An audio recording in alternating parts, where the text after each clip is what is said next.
Welcome back to Cover to Cover. Tonight, Sugar Hill Gang. Uh, Very appropriate considering this is 50 years this year of hip hop uh, to be highlighting um, the album that produced the the big single that brought hip hop to the forefront. Um, the album is the self-titled Sugar Hill Gang, produced on Sugar Hill Records. It was released February 7th, 1980, but the single came out the previous September in 1979. So it's 44 years old this month.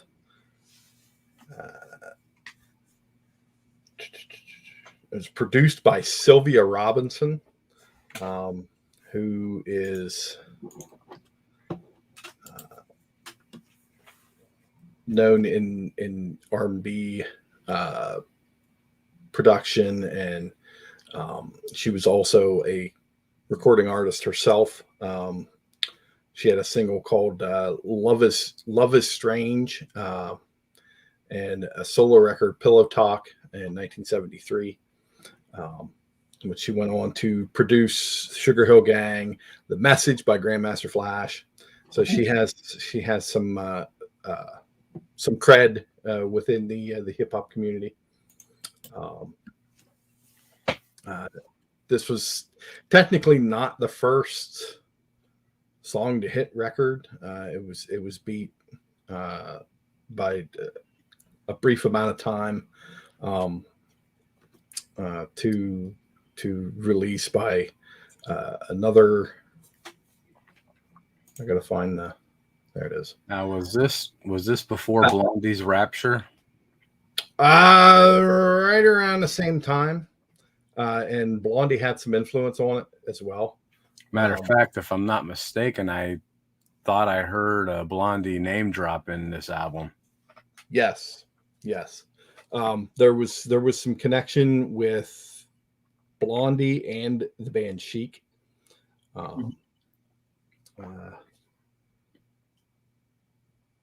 They had the backing track that's used in Rapper's Delight is from Chic's song "Good Times," and there was actually a bit of controversy surrounding that, and Nile Rodgers and Bernard Edwards sued Sugar Hill Gang, and they ended up getting the credit on the song for their, I guess, their roundabout contribution to the song. But that was hip hop. They used the samples, and now Rodgers, despite that, he classifies that song as one of his favorite records of all time, and favorite record to be sampled as well from another song.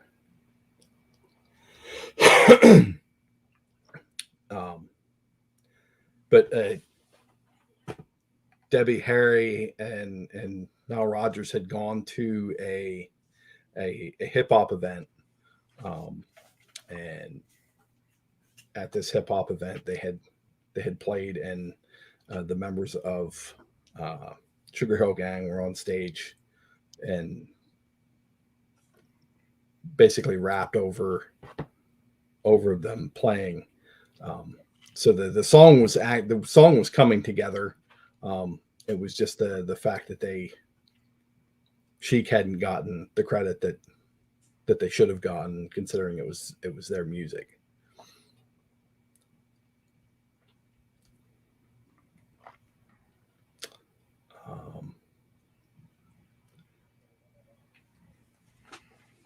There's really only 2 hip hop songs on the album. Technically, Sugar Hill Gang is more of it because it was the era, 79, 80. It was disco. They're more disco tinged dance songs.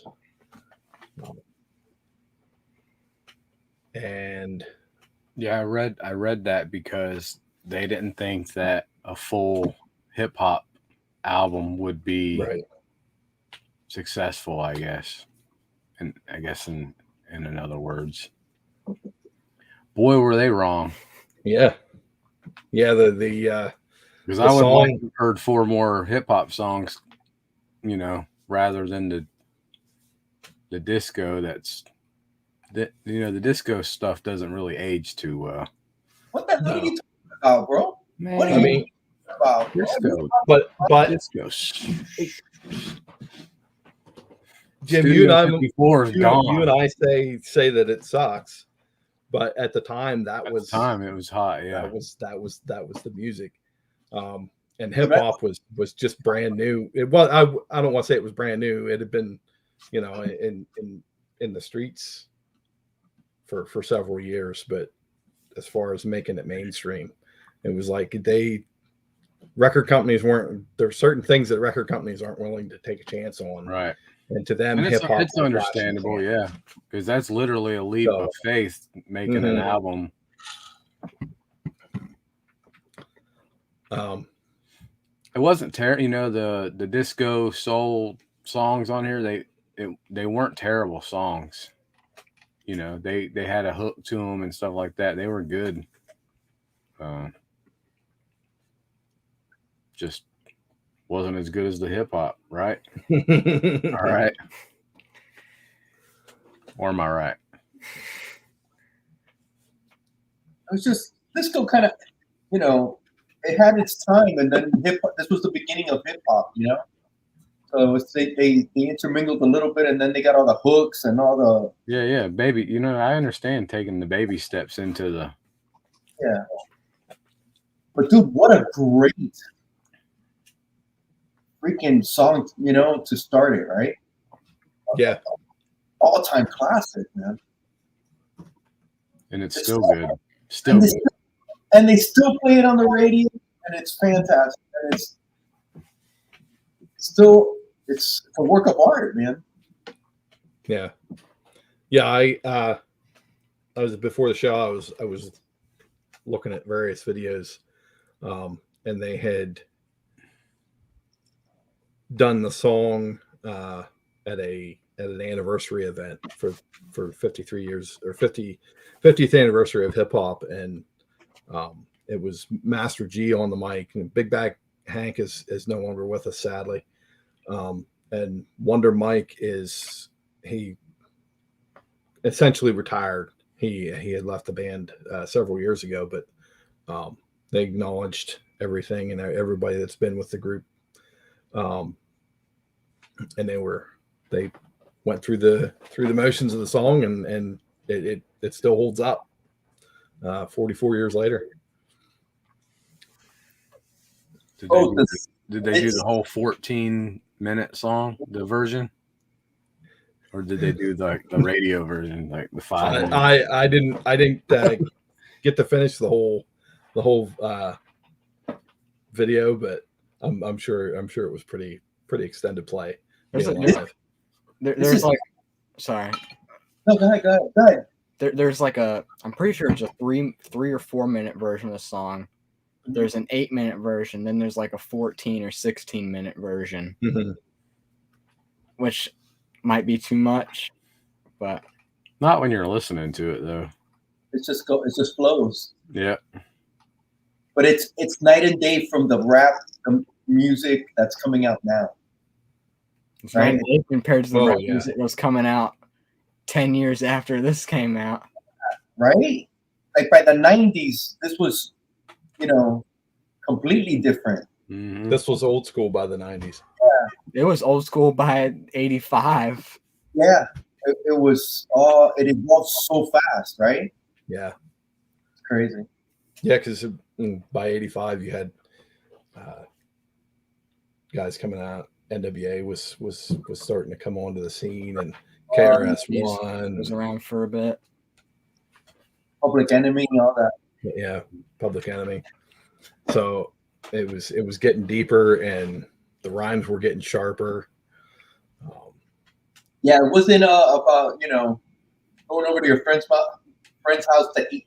Your friend's house to eat. The Yeah, chicken yeah, was no good. It was about other stuff. Well, the message was kind of like in the same style, telling a story, Mhm.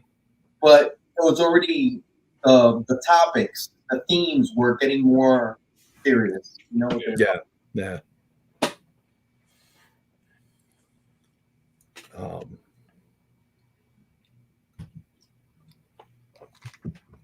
This was when this came out. It was like what? It was like music from Mars. It's like, what is this? It's so Yeah. it was different. It was, but it was, but it was awesome at the same time. It was what it is. Everybody in school was talking about it. I think I was probably like in 6th grade, and we were like, "Did you guys hear that new song?" They're playing. Like, wow, what is that? We were listening to like Jay Giles' band, AC/DC, Back in Black, and then it was Rapper's Delight. It's like, wow, nuts.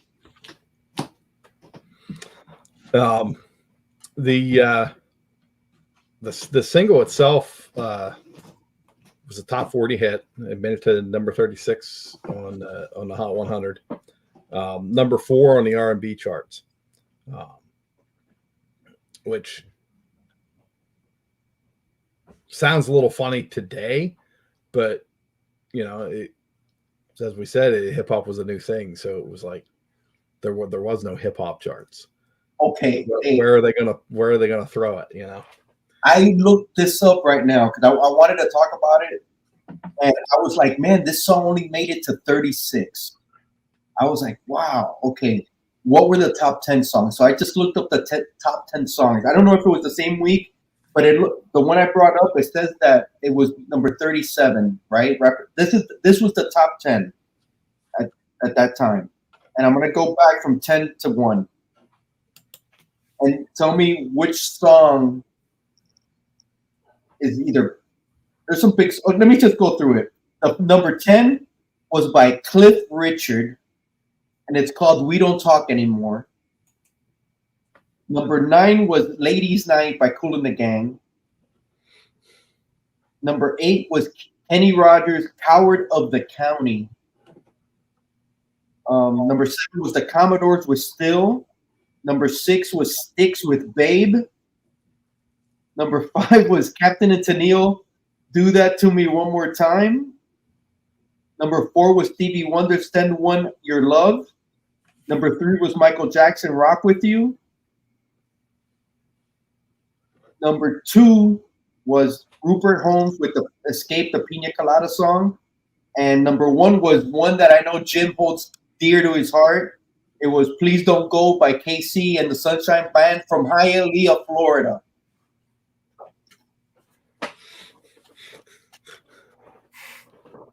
What do you think about that? That was the top 10 when this was number 36. There's some good songs, man, but I don't know if any of those songs have the legacy that this song has as far as, I didn't know too many of those. Maybe the Michael Jackson one, but Yeah, the other one's not so much. I know most of them except for, I'm pretty sure I've heard the Stevie. I don't know the Kenny Rogers, and I'm not sure about the "We Don't Talk Anymore." All the other ones are pretty popular.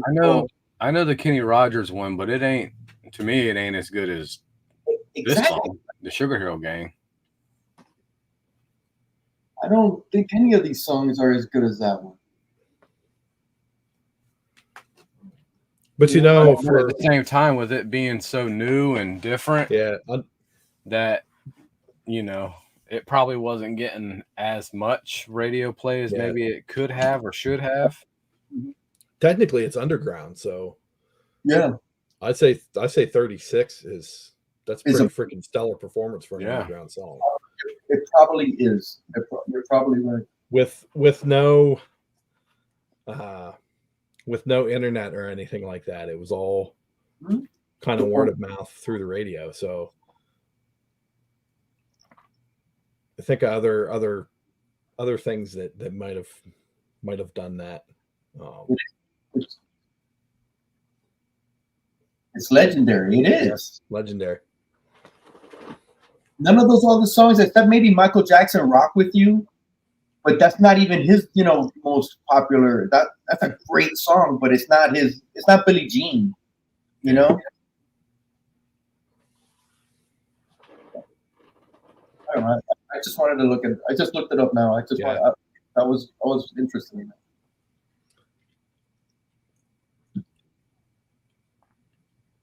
Donnie, And it, yeah, what made you pick this song? I don't know, because I know the song, Mhm. and I guess I wanted to. It's kind of, other than Aha, I kind of wanted to hear what the rest of this album sounded like, Mhm. you know. So that's kind of the selling point. Same here. You know, I've always heard the one song, but never heard anything else from them. Yeah. You guys had never heard Apache? Oh, I've heard of Apache. Yeah, Apache's. Yeah, that was the next album. Okay. Yeah, that's the next album. Apache was. They played that at the skating rink back in the day. That was totally a skating song. Jump on it, jump on it. Ooh. Oh, so good. That was total roller skating rink song, dude.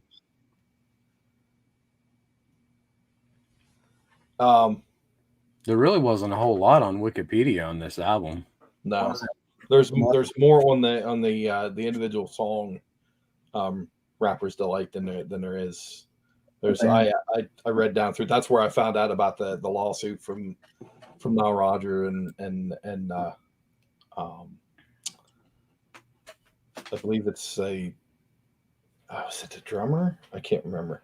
But it was two of the members of Chic had filed a lawsuit for rights or what have you, copyright infringement. How much do you guys know about Nile Rodgers? About what? Nile Rodgers. Underrated guitarist. Was he? Yeah, I think so. Dude, I know he's a legend and people say that, but I don't get it, dude. I don't get it. I just feel like he plays the same thing over and over again. And that's just me. And I don't know. I know nothing. It just seems like it's always the same chicky, chicky, chicky, chicky. You know, it's almost like it's almost always the same style that he plays, like from Chic to he did that one song with Daft Punk not too long, about maybe 6 years ago, and it always seems like it's the same sound that he's making. I don't know. Maybe I gotta listen to him more, but I don't know. People consider him a legend, and I'm sure he is, but I don't get it. He had a lot more notoriety as a producer. Okay. He produced some records that did very well. I think that might be more the reason that he has the legendary status. But he is.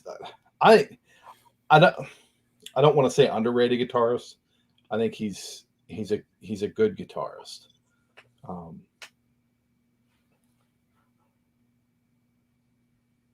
Is he legendary? That's debatable, I guess. But he definitely made his mark within the industry. Oh no, definitely. I'm not saying that. I just don't. The guitar playing is what. I don't know if I've listened enough or paid enough sound, but it's a nostalgic sound, but it just seems like it's always this choppy kind of playing, and it's the same, almost the same style all the time, or very close to the same thing all the time. That's just me. Maybe I need to hear more of what he's done, but well, AC/DC has that rap too. And you know what? When I said that, that's who I thought of. AC/DC is the same. It's almost the same. Angus Young is pretty much the same over and over. He just changes it up a little bit. somebody finds their style and that's what they're stuck with, you know, like Tom Morello from Rage Against the Machine, you know. Yeah. Yeah, but I feel that from Niles Rodgers. Or even, dare I say, Zach Wilde with, Yeah. you know, the extreme string bending, that squeal that he has. Yeah. I mean, he unfortunately for Zach, he's gotten to the point where he has to do it because it's expected of him. Mm-hmm.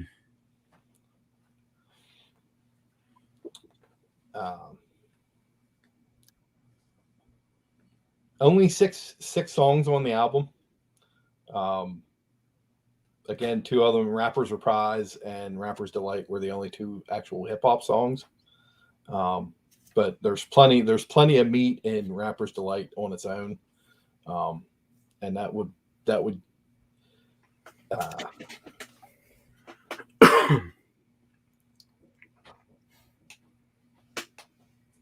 chart performance for the album. It doesn't really give a whole lot. U.S. top R&B albums, it made it to 32.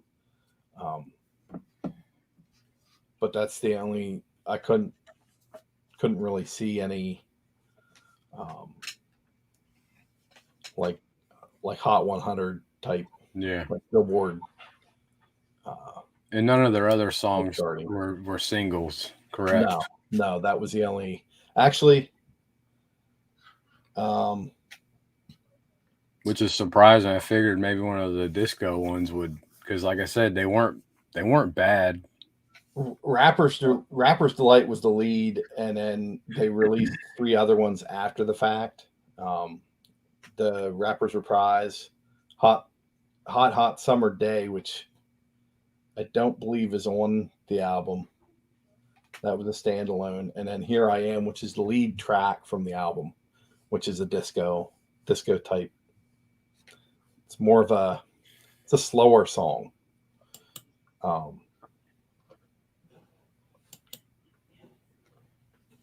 Which I guess depending on your taste, vocally could be a good track to listen to.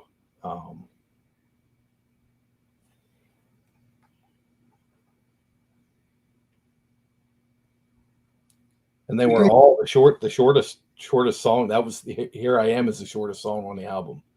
Everything else was super long. Yeah, they couldn't fit another song on the vinyl. No. Yeah, I think it was 39 minutes and 17 seconds length. Yeah, these tracks were definitely FM staples, not AM staples.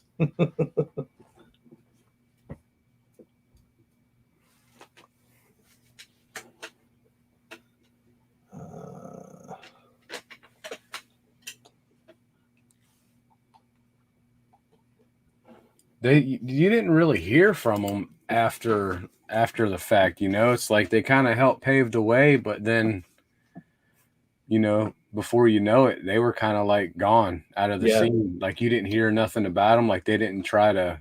I don't know. Were they trying to stick around? They did a few albums. I think they did 4 albums, and then it was kind of more of just a touring type unit. Because they have toured almost continuously. They almost became like a novelty, right? Yeah. Hey, it's Rapper's Delight.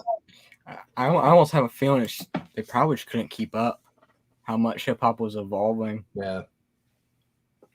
Yeah, but even still, I mean, well, what was as far as Apache? What was the level of success for that song?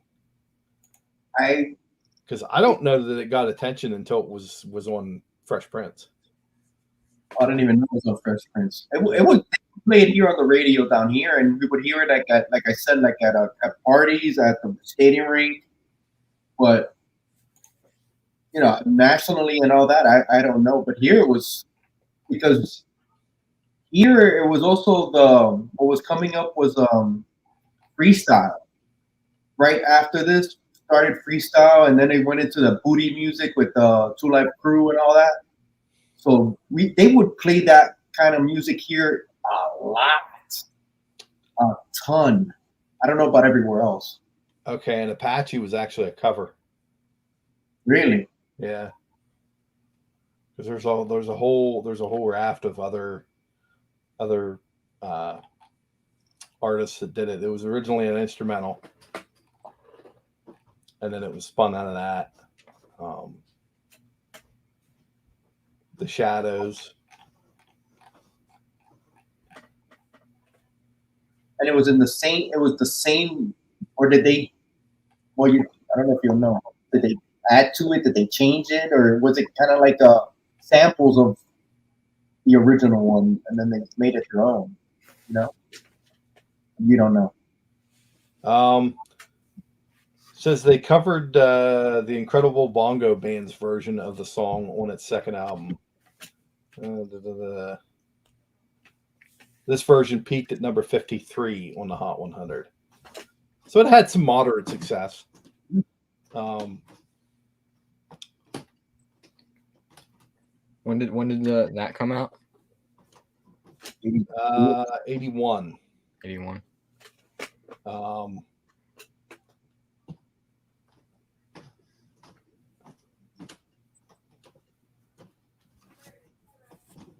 Right about the time I got shat into the world.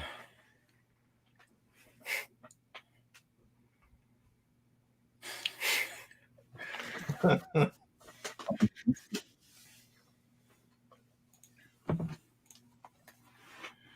remember when Apache came out. It was skating rink. I think I was like 13. So it was 81, 13, 12. We used to wear these. They used to make these real. They were made out of like a brown leather, and then they had like frills on the ankles. They were like ankle high shoes. I don't know if you call them boots. And then to tie them, it was like with a leather strap they were brown, and then we used to wear those. And then if you had money, you used to wear ones that were knee highs, and they looked like Indian shoes. And then they had like the moccasins. Like moccasins. Yeah, they were moccasins. Well, the short ones were the short little moccasins with like the frills coming down. Yeah. They had the knee highs that had that they were, these were like almost more lighter tanned, and then they had the frills, and then you would lace them all the way to the top. They were like Indian shoes, and I remember those were $50 back at that time. And Damn. And the kids that wore those, the other ones were like $13, $14. Those are the ones I wore, the short ones. And then the 50, and to get my parents to get those was a big deal too. And then the other ones were 50, and they only sold them in certain stores here in Hialeah. And those kids were like, they were showing off those. Dude, it was so much fun, bro. Would that be around 1981? You said? Yeah. That would have been approximately $168 today. Dude, that was $200 laces. Yeah, dude, it was a big deal. And to buy that for a 12, 13-year-old kid, I never had them, dude. That's nuts. That was crazy. But they were so damn cool. And then the people would tuck the jeans into them so you could see them. Dude, it was so awesome. What a great time. Yeah, my cousin, I remember my cousin had a pair of those. Dude, those were nice, man. They were nice. You would get people would wear those with their Jordache and their Calvin jeans. And so why do you think those became a thing? Was it because of this Apache song, or like what was the? I don't think it was because of the Apache song, but the Apache song it was bad. It was great timing. Because also too, I know in the 70s, they had the little roach clips and stuff that had the feathers and stuff on them, and that was huge, man. I remember when I got my first car, I had a pickup, and I had to get the foxtail, and I had to hang the foxtail from my rear view mirror, and it was like, oh shit, I got a foxtail. I don't know, man. It was almost like what was this guy? Oh my god, the guy from the 50s. the Mountain Man. What was it? Or maybe it was Grizzly Adams. It was like a whole Western thing was going on, man. But it was cool as shit, bro. It was cool as hell. I don't know. It was $168. Wow. That's expensive. Damn. By today's money. That's $50 was expensive back then.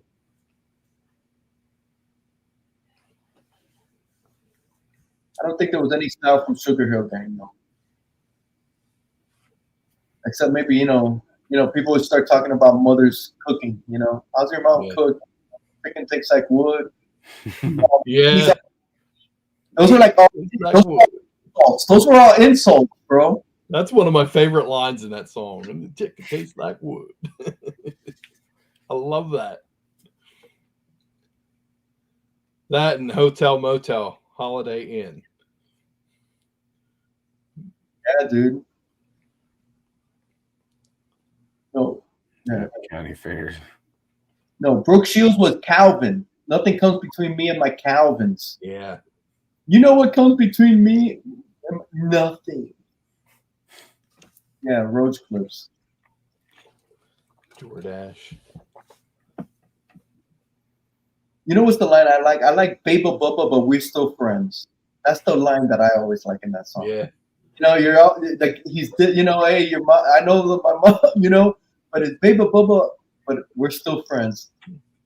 And then it goes out. I love it. I love when they end it like that. No hard feelings. It's all good. Yeah. Have you guys seen the music video for this? I think so. Isn't it just them rapping? I haven't seen it. I think it's. Is it the one by the pool? I think. So like outside. I don't know if that's the one. Well, it says that they appeared on a Syndicate Soap Factory disco show in late '79, and their performance later became the song's official music video. Yeah, I think that's the one that I saw.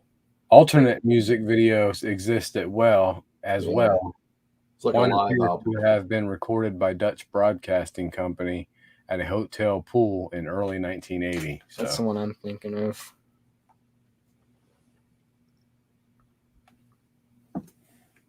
Interesting. I haven't seen it. I'm probably going to watch that tonight after we get off.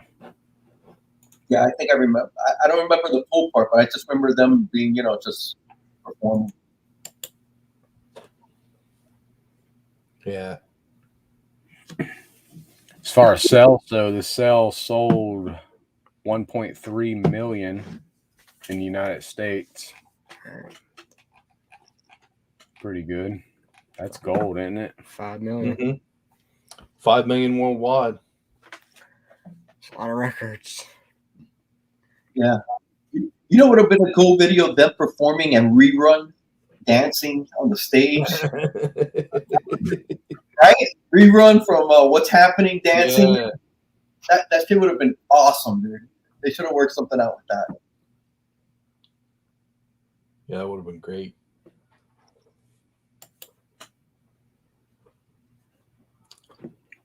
All in all, there ain't really a whole lot on this. Yeah, what about the album it's- cover? What do you guys think of that album cover? I thought it was appropriate for the time. I do too. I think it screams It's everything it's that they do. It screams. It has the disco feel. Yep. It has the hip hop feel and the soul feel. It Yeah. has it all.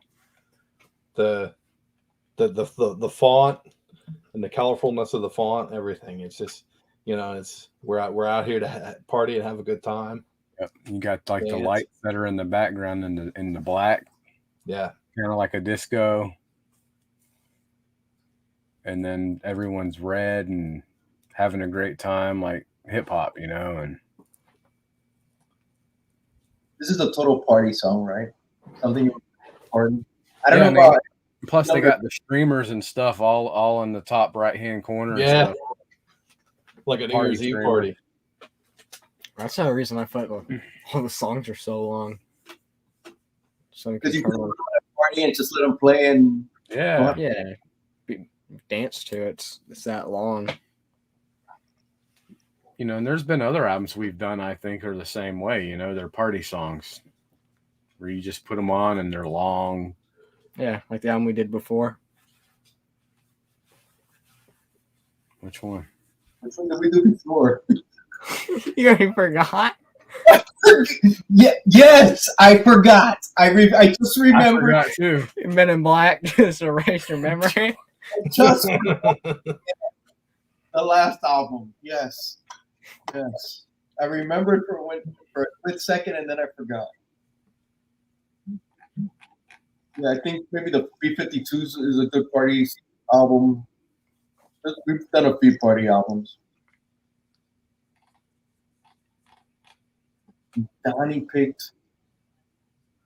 I was not expecting you to pick Rapper's Delight. I'm surprised. I'm surprised.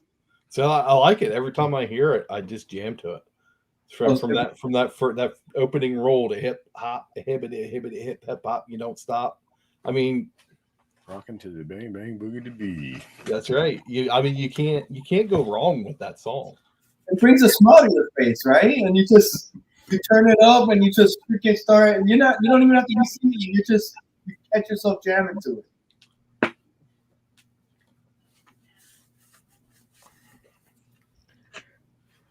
It's an enjoyable music experience. Yeah. Did you play it for your brother and sister? They've heard it before. They heard it? Yeah. I think they've heard the Abe probably the ain't long gonna. version. He ain't gonna remember it. Ava might remember it, but at some point they've heard it on the radio in the car. Yeah.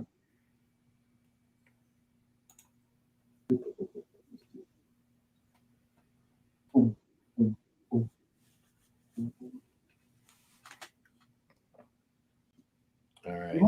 You want to show the album cover, Donnie? You have it up? I do not have it up. I can. Hold on, I think I can. Oh, there you go. You got it. Yeah, hold on.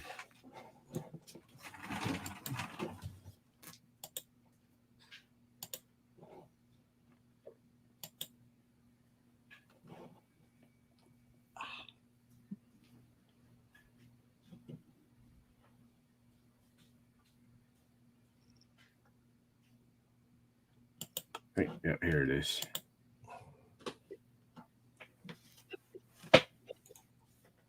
Boom. That's a party. You guys can see that, all right?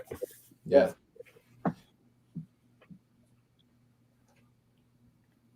Yeah, it's perfect. Perfect for the times. That red on What's black on the- is freaking great too. Yeah, what's on the left? Is that somebody doing the devil horns? I think it's somebody it's going only like yes. pointing up. Yeah, they're just pointing up. Yeah. Which is indicative of the time. Yeah. Ow, that hurt. What were you trying to imply? It was satanic? Well, the red and the horns and Very Black Sabbath, right? It's very Black Sabbath.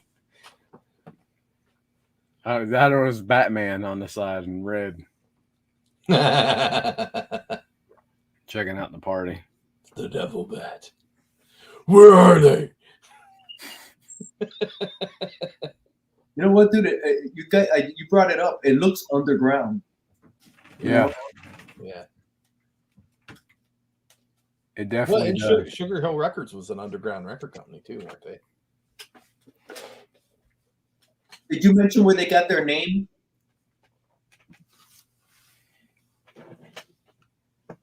I thought it was from the record company. They were just They got it from a neighborhood, I think, in the Bronx. was it the neighborhood? Okay. The Sugar Hill, I believe. I remember reading it. Man, how the hell? Okay, you guys done with this? You want me to leave it up? I think we're good. Yeah. Okay.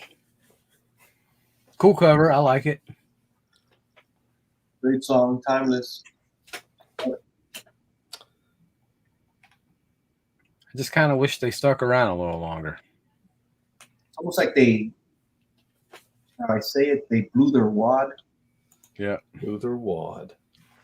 Maybe, I don't know. I think. Now, have any of you guys heard any of their other albums? Did they like strictly go to hip hop, or did they stick with like the soul? And that's what I haven't. I'm kind of curious on that because Apache's it for me. if they didn't go all hip hop, then that's definitely Yeah. getting pushed to the wayside while everything advances around them. Okay, this is 79 to 85 and then 94 to the present. So there was a break. There was like a 9-year break where they didn't do anything.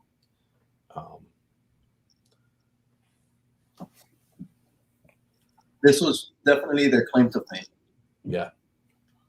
But I haven't heard of. I can't say I haven't heard it, but I can't remember hearing Apache on the radio in forever. And you still hear this one from time to time. Yeah. Which, hey, an out the gate song. That's not a bad deal. Almost everybody. To have that legacy attached to it. That Almost everybody knows this song. Or maybe they don't know who sings it or whatever, but they know the song. Yeah. Or a line from it or something.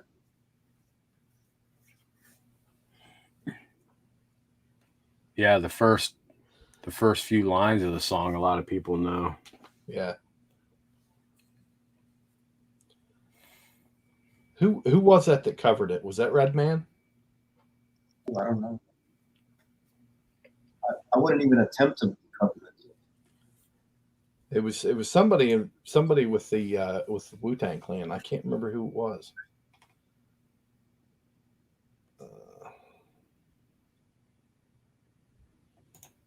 That I don't know, sir. Maybe that's where he got his name Redman, because he was on this album cover. Oh yeah, there you go. Oh, conspiracy! A little conspiracy we're talking now. He's the one with the hands. Yeah. Yeah, he's the one going like, yeah. Hey, that was perfect. Is that how it looked on the album cover? Yeah, Batman. Just like that. And you can't forget those lyrics.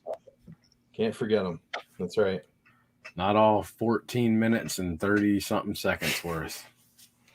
But it's so smooth though, right? Mm-hmm.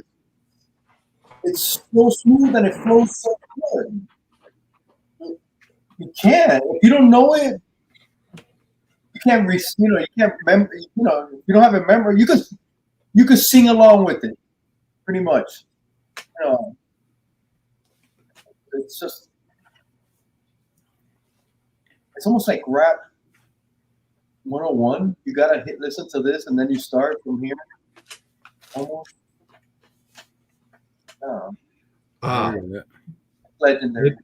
This is the record is on the National Recording Registry in the Library of Congress, much like Master of Puppets. So there you go.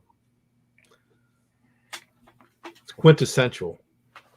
It is. If you're a hip hop fan and you haven't heard this record, well, what are you doing? Exactly. You're not a hip hop fan. So, you're not a real comic collector. I mean, there's Gotta know your history. There's others that you should know as well that came out around the same time. The Funky Four and Grandmaster Flash, The Furious Five. Yeah, you should know all that stuff. But this is the major starting point, particularly for mainstream stuff. I'm not sure. I don't remember. Was it the Furious Five? Grandmaster Flash, the Furious Five, yeah. Yeah. Do we want to talk about favorites and least favorites? Of what? Song. The album.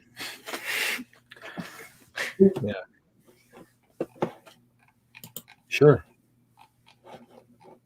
Ouch.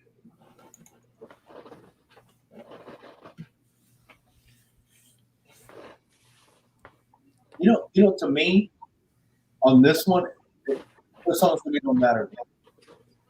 Yeah. This is it. This is perfect just with this one song. The other songs really don't matter. For me, It almost would have been more interesting. I know it would have been impossible to do, especially at this time, is if they just would have done one 39-minute song, just extended Rapper's Delight even more. Well, if you listen to Rapper's Reprise, it's Mhm. it's like an extension. Even though it's first on the record, it's almost a continuation of Rapper's Delight, or a prelude to Rapper's Delight.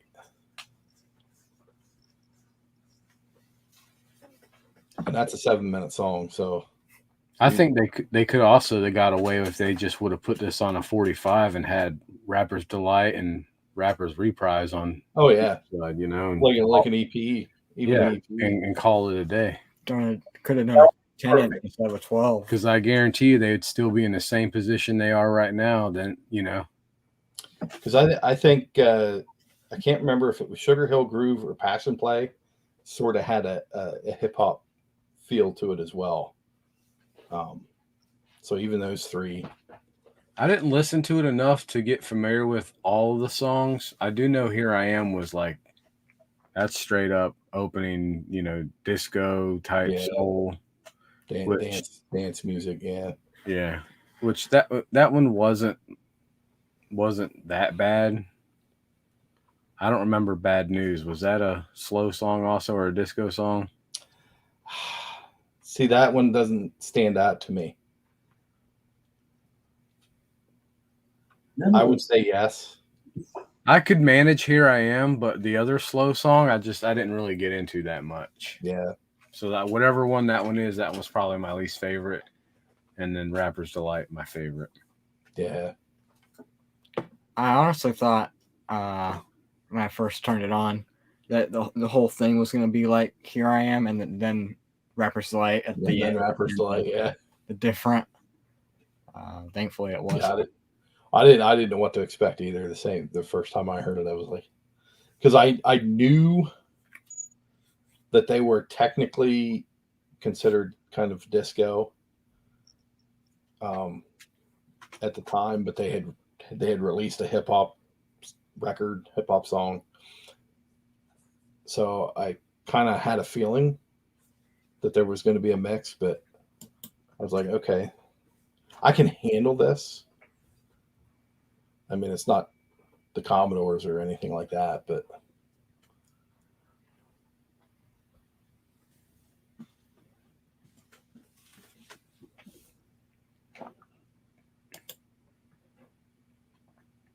what are you grinning about? I'll tell you backstage. Oh, okay. I'll tell you backstage. Um, I was gonna say something, but I want to say it backstage. It's something good. It's something actually very good, but I'll say it backstage. All right. Well, what's next on the menu? Because I don't think Bring there's that up. much to talk about. Dude, let's do snow again. Let's get No. it. I'd be okay with that. I will not be here that week. It would just Let's be go me. to the wheel. Let's go to the wheel. I gotta bring it over here where I can see the damn thing. Wheel of Pain. Oh, spin the wheel. What the hell? I think you're a little too much in What the hell is the relax slide? What did you say, Jim? What did you just say? You think what?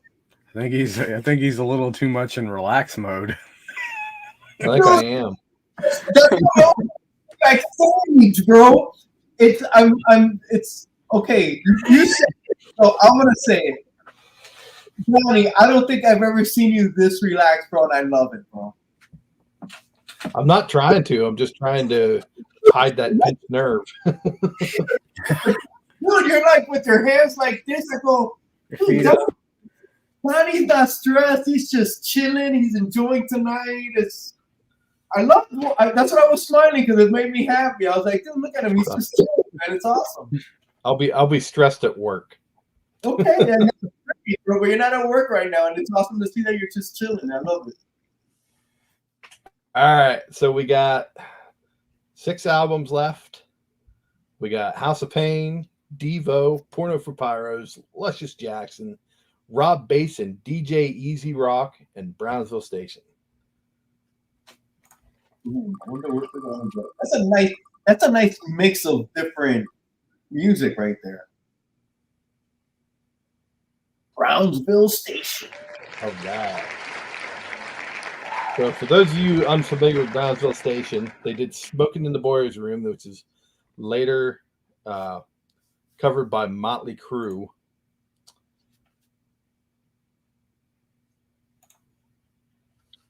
Yep. And Of their Theater of Pain album. yes. Brownsville Station is an early 70s kind of bluesy, kind of like a Grand Funk Railroad copy or knockoff. They had that same vibe. They were a 3-piece unit, and they kind of reminded me of if Rush never got popular. Okay. I should say never got popular and never got serious writing. So, This was your pick, right? This is your pick as well. Yeah, this was one of my picks too. And I have heard this album, and it's decent for the time, and you can tell by listening to the album what type of band they were. You know, kind of blues punchy, a little bit rocking. I'm excited to hear it. Never ever heard this. So 2 weeks from now, and the album's called "Yeah" with a apostrophe or a exclamation point. So, definitely a party band. Are they like Slade? Atahupo? Slade and Mott were more like glam rock. These guys didn't have. They probably could have toured together, but Brownsville didn't have the glam look. Okay. I was already gonna ask this, but I'll save it for the next show. Yeah, I'll save it for the next show. Let's save it because I got a good one I'm saving too.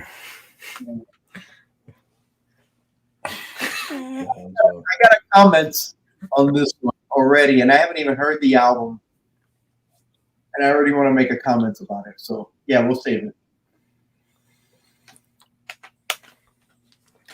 All right, so that was Sugar Hill Gang. Yeah, get relaxed, guys. That was Sugar Hill Gang.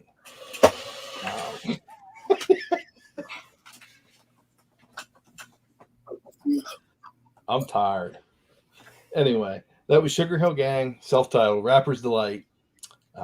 2 weeks, Brownsville Station, Smoking in the Boys Room from the album Yeah. Sounds good. Yeah. Take us out. Have a good night, everyone. In the meantime, get out there and listen to some music. And relax.